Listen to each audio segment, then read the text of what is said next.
His Son. Give thanks to the grateful one. Give thanks to the Holy One. Give thanks, yeah, for He has given Jesus Christ, His Son. Oh, and now let the weak say I am strong, and let the poor say I am rich, because of what the Lord has done for us. Give thanks. Hallelujah.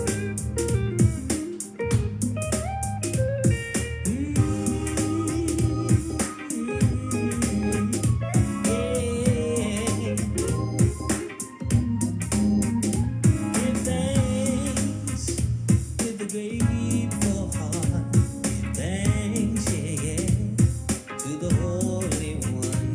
Give thanks, yeah, for He has given Jesus Christ, His Son.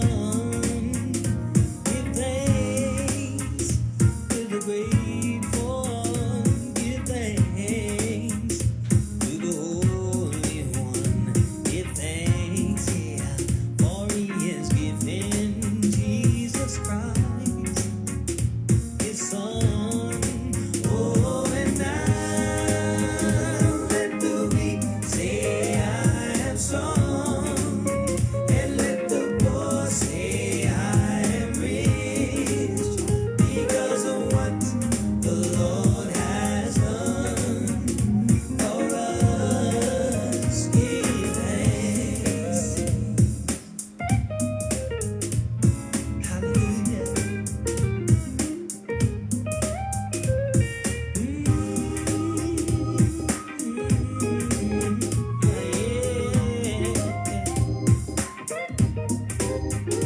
Give thanks with a grateful heart. Give thanks, yeah, to the Holy One. Give thanks, yeah, for He has given Jesus Christ, His Son.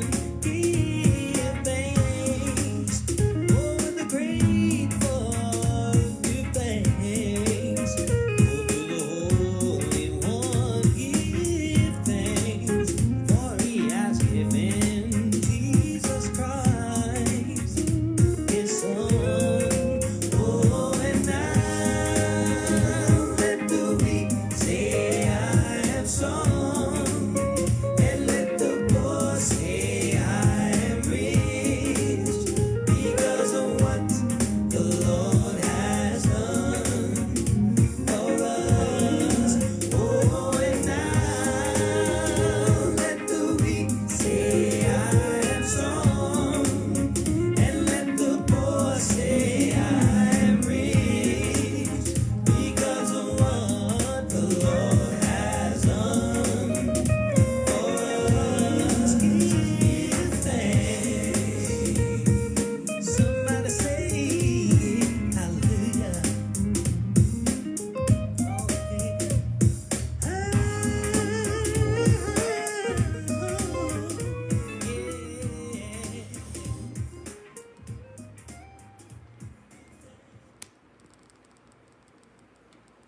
North, all the friends of Northgate, I'm glad you're with us tonight. We're going to be studying the 22nd chapter of the book of Acts, and but I want to backtrack a little bit and look at chapter 21. As we remember, Paul went to Jerusalem, and he took part in a ceremony along with four others. Excuse me, which was called the Nazarite vow, and they shaved their heads, and then remember they burned their hair along with the sacrifice. And so while all this was happening within the temple, there are some of the people there that thought that Paul was not a Jew, that he was a Gentile, and that he also brought a Gentile into the temple with him.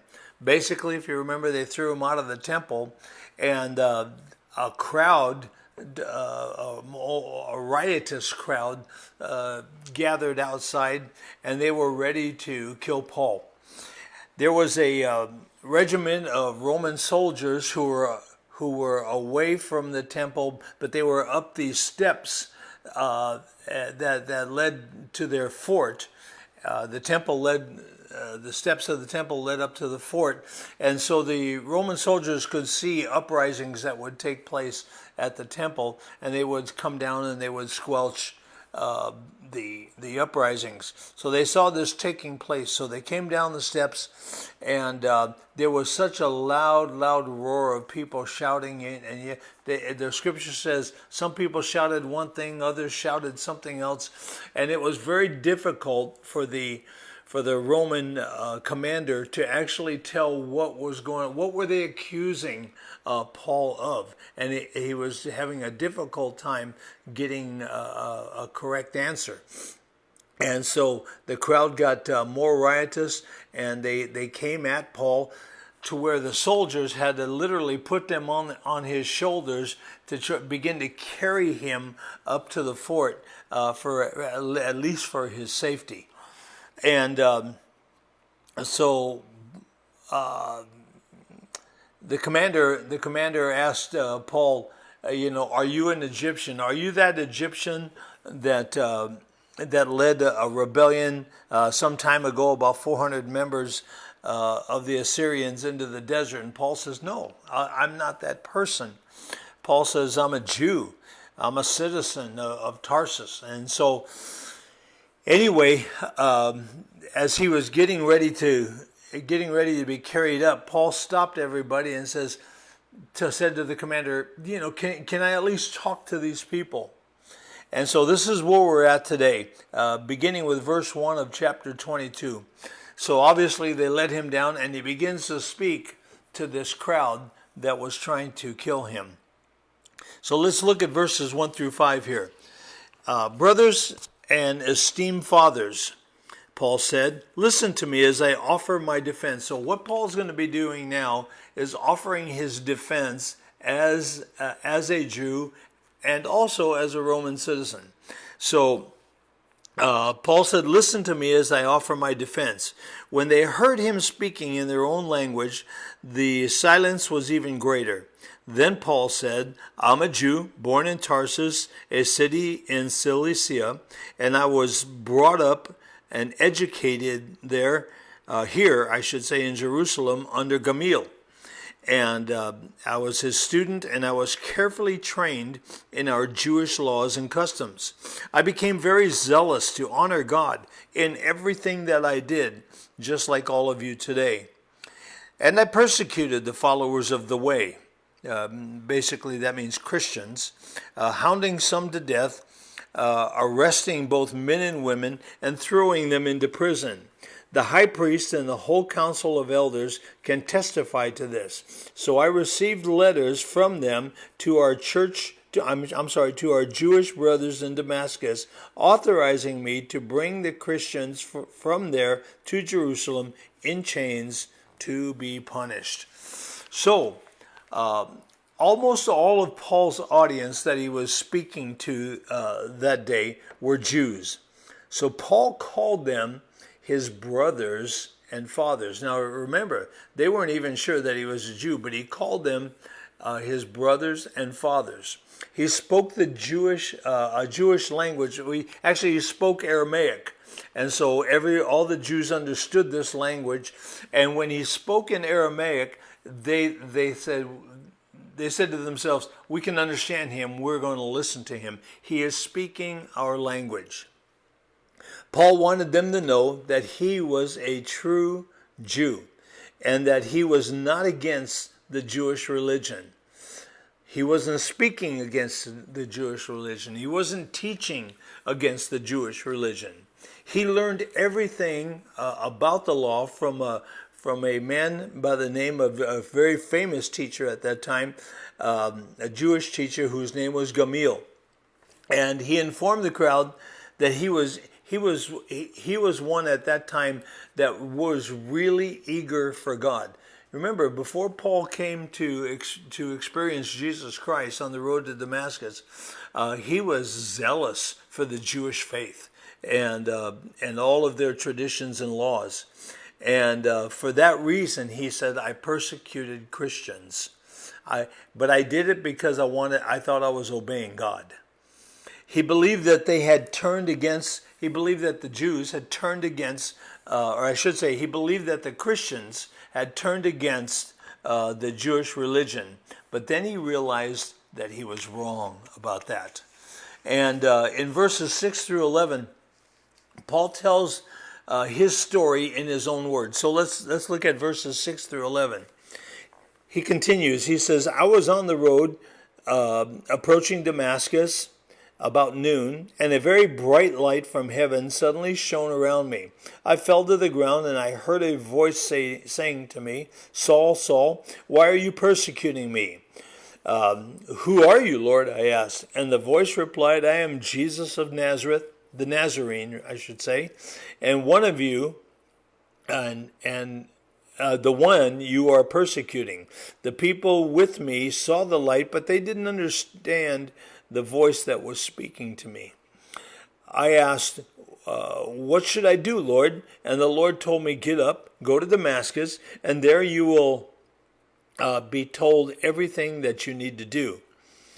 I was blinded by the intense light and had to be led by hand to Damascus by my companions. So Paul here is emphasizing that he didn't decide to become a Christian on his own or by himself. He said he was changed because of something that God did.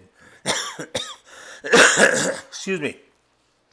He said he saw a light at noontime, and that was bright. It was a light that was brighter than the sun itself.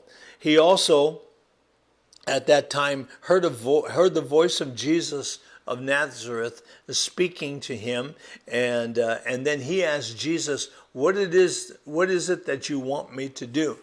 The Lord told him to go to Damascus, and he obeyed the voice of the Lord. He was blind, so those who were with him, his companions, they led him to Damascus.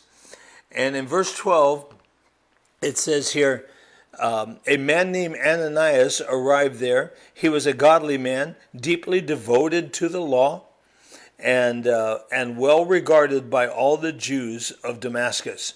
Now understand, he's bringing up this entire story because he wants people to understand that he associated with Jewish people. Ananias was a Jewish man who was incredibly respected in the town of Damascus. And so he's bringing up all of these things. He's speaking their language. He's telling them, I am not somebody that's teaching against the law. I believe in the Jewish religion, but something else has happened to me, and that's why he's telling the story of his conversion. I met Jesus. I met the true Messiah. And so he's telling them this story. He talks about Ananias and how Ananias came to him. In verses 13 and 14, let's go there.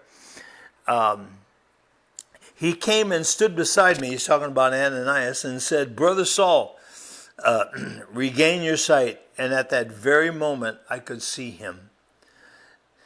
Then he told me, the God of our ancestors has chosen you to know his will and to see the righteous one and hear him speak.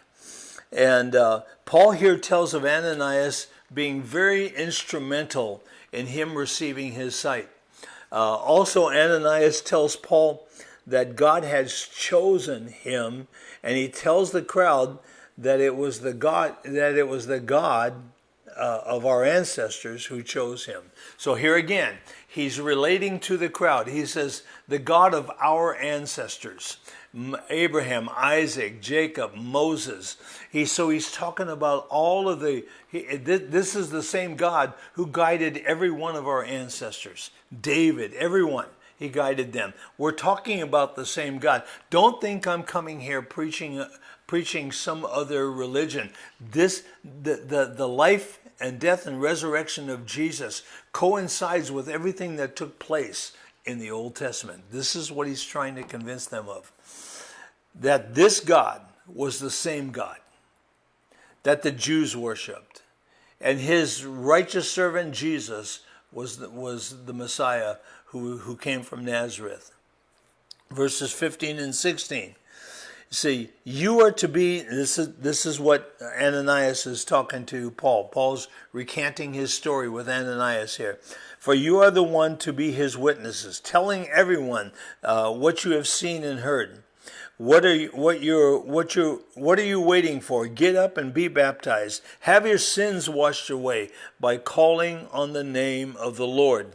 And so God wanted Paul to tell everyone about the experience that he had with Jesus Christ.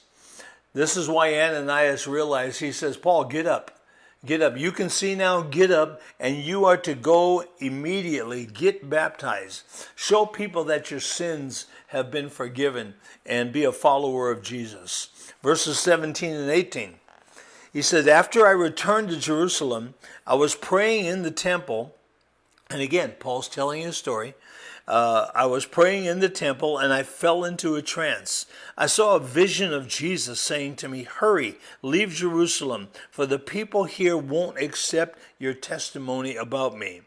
But Lord, I argued, they certainly know that in every synagogue I imprisoned and beat those who believed in you. And I was in complete agreement when your witness Stephen was killed. In other words, I was there when Stephen was killed, and I was co-signing that, saying, I agree with this. I stood by and kept the coats that were taken off when they stoned him. But the Lord said to me, go, for I will send you far away to the Gentiles. So, Paul says here that he was praying in the temple, and as he was praying, he had this vision. He shows that he's showing them, I was praying in the temple. So again, I'm part of this Jewish faith. He went there to pray as a Christian. And while he was there, Jesus appears to him in a vision. In the vision, Jesus tells him to leave Jerusalem because the people there are not going to accept your testimony about me.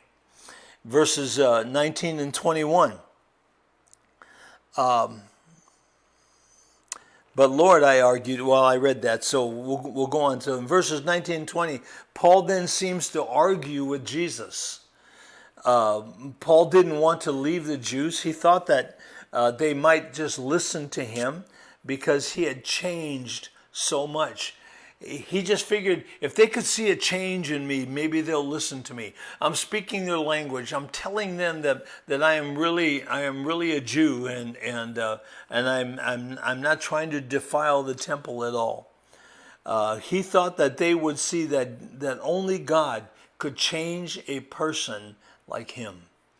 And there's a lot of people. There are a lot of people that we have heard about and maybe even talked to, spent a lot of time in prison, did a lot of bad things. They had a come to Jesus moment where they accepted Jesus, asked him to forgive them of their sins. They repented and all of that, and their lives have changed. There's no doubt about it. We all know people like that. And this is what Paul says that would happen to him. The Jews could not believe what he said. Instead, he must now go to the Gentiles. And so let's look at verses 22 through the rest of the chapter. The crowd listened until Paul said that word. They all began to shout, away with him. So the word was, I will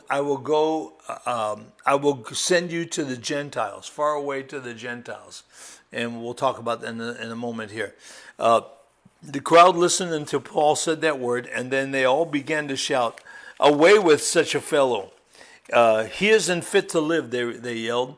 They threw off their coats, and they tossed handfuls of dust or dirt into the air. The commander that was there brought Paul inside, ordered him lashed with whips to make him confess his crime. He wanted to find out why the crowd had become so furious. When they tied Paul down to lash him, Paul said to the officer standing there, "Is it legal for you to whip a Roman citizen who hasn't even been tried?" When the officer heard this, he went to the commander and he asked, "What are you doing? This man is a Roman citizen." So the commander went over and asked Paul, "Tell me, are you a Roman citizen?" "Yes, I certainly am," Paul replied. "I am too," the commander muttered, and it costs me plenty. Paul answered, "But I'm a citizen by birth." The soldiers who were about to interrogate Paul quickly withdrew when they heard that he was a Roman citizen, and the commander was frightened because he had ordered him to be bound and whipped. The next day, the commander ordered the leading priests into session with the Jewish council. He wanted to find out what the trouble was all about, so he released Paul to have him stand before them. Okay, so Paul said that the Gentiles could now know God, and that they didn't have to become Jews first in order to know God. This is what upset the people so much. Paul's words meant that the Gentiles were equal to the Jews when it came to God. Now the Jews had begun to show their anger.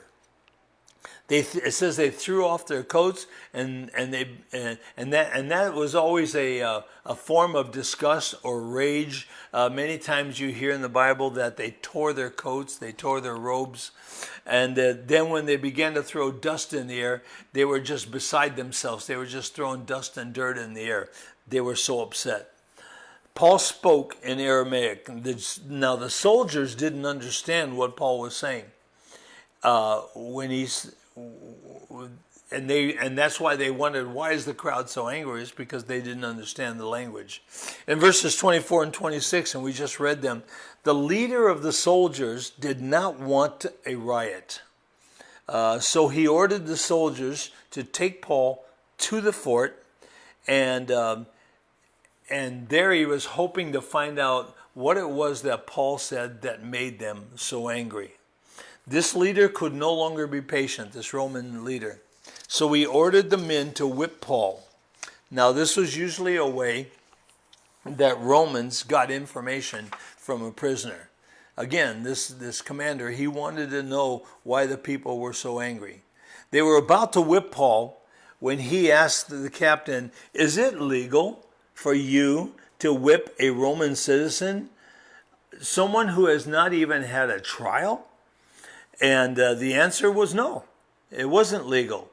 When Paul asked the question, the captain knew that Paul really was a Roman citizen. So if they did whip him, they would be going against Roman law. That would be very, very serious, and this commander could lose his job. As a matter of fact, this commander could even be put to death if they found out that he whipped, and maybe to death, a Roman citizen. It was against the law. And so in verses 28 and 29, Paul tells them that he was a Roman citizen by birth. Now this leader of the soldiers admitted that he wasn't a Roman citizen by birth. As a matter of fact, he paid a lot of money to become a Roman citizen. And so I don't know if that was cheating or if that was against the law or whatever, but he admitted that. He said, "I paid a lot of money to become a Roman citizen." In other words, he saw that as a sort of a badge of courage, that he spent a lot of money to become a citizen of Rome. Paul says, "Not me, I was a citizen by birth." And so the soldiers ended up not whipping Paul. I think they realized they made a mistake. I really do. And so in verse 30, after learning the truth about Paul, the captain still arrested him. He made him stay in jail for the night. And that probably was to keep Paul safe. He now knows he's a Roman citizen, and so he kept him in jail away from the mob, because they would have surely killed him. The commander of the soldiers, he wanted to know what Paul had done. So he orders the most important priests and Jewish leaders to meet. We're talking about the Pharisees and the Sadducees, and they were like the main council there in Jerusalem. He wanted them to listen to Paul in order for him to decide if Paul even deserved any kind of punishment. Now remember that the Roman government didn't like getting involved in the Jews' religious squabbles. They didn't like it. They sort of tolerated the Jewish religion, but they did have a responsibility to keep the peace. And if they weren't able to keep the peace, they would be replaced, whipped themselves, and maybe even put to death if they couldn't keep the peace among the Jewish people. So now here's Paul. He's now standing before this high council, this Jewish high council, and what's he going to say? What's he going to tell them? We'll pick that up in chapter 23 next week. So now Paul, he's gone from speaking to the mob, saying to them, I am a Jew. I'm not against the Jewish religion. And now he gets an opportunity to speak to the high council, and we're going to find out next week what he said. All right? Well, God bless you. I hope you have a great week. Mother's Day coming up this Sunday. We hope to see many of you there. Just know that if you come to church, we have a backdrop for Mother's Day. You can take pictures with your mom or with your family. So be prepared to do that. It'll be a great day on Sunday. God bless you, love you, and have a great rest of the week. Bye-bye.